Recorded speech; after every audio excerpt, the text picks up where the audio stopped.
As far as my equipment goes today, we're fishing, big sing tips, big flies for big steelhead. So you can try and use something that has a little bit more heavy action to it. So today I'm using a 14-foot 3-inch 9-weight Berkheimer rod, and as you can see, I've got a nice Islander FR2 reel, or FR4, sorry. And today I'm using a mid-spey line paired up with a 7.5 to 12.5 foot sing tip. And as always, Maxima, it's the strongest tippet there is out there. And as you can see, I've got about a 3.5–4 inch fly there. And the mid-spey, it's my personal preference. A lot of people like to use the Skagit heads, and it's useful for certain situations, such as big sing tips and big flies. I tend to prefer how the mid-spey casts, and it seems to work for me most of the time. So I went through this pool up here, and it's quite fast moving through here. And I've got about 7.5 feet of lead core for a sing tip, and I just wasn't quite getting down. So what I'm going to try and do now, as you can see, I've got a nice, about a 3.5–4 inch fly there. And just to get that fly down off the bottom where those steelhead are going to be holding, I'm going to put probably about 10 feet of lead core on there, and I should probably feel it, getting down right where those fish are going to be holding. So, got my waders here.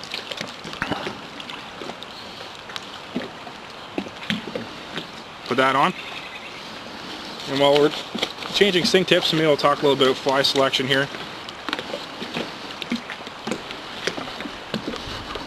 For the skeena fish, they're not shy. They like to hit anything that's quite large. Sometimes the smaller stuff works as well. But for this water, it's glacial. It's got a bit of color to it, so usually brighter stuff I find works a little bit better. Well, you can see I've got some black and blue in there for different conditions, but one of my personal favorites here is the Hawaiian Punch, and Dustin made that one up. And you can see it's got a chartreuse tail with an orange body and a pink marabou head on that.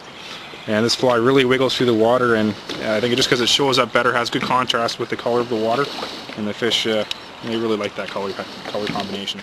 So you can see, this fly is a little wet now, but I'll just show you, the action that it has in the water, and probably why those steelhead like to eat it.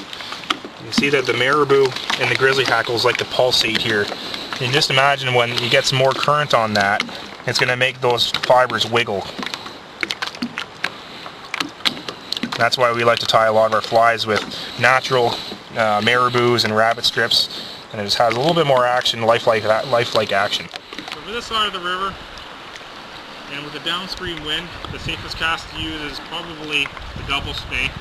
So I'm just going to do a switch cast to get my line ready there. And this is a double spey, so you sort of set the line up here, you come around, fire it. As you can see, I tried to cast just a little bit across and downstream. A couple minutes, get that fly working down nice and deep. I'm almost at the hang down, but I want to give it just a few more seconds. I can fondly remember one time I was fishing this run last November. For no rhyme or reason, I just decided to let my fly swing closer to shore, even though it's really not an effective grip.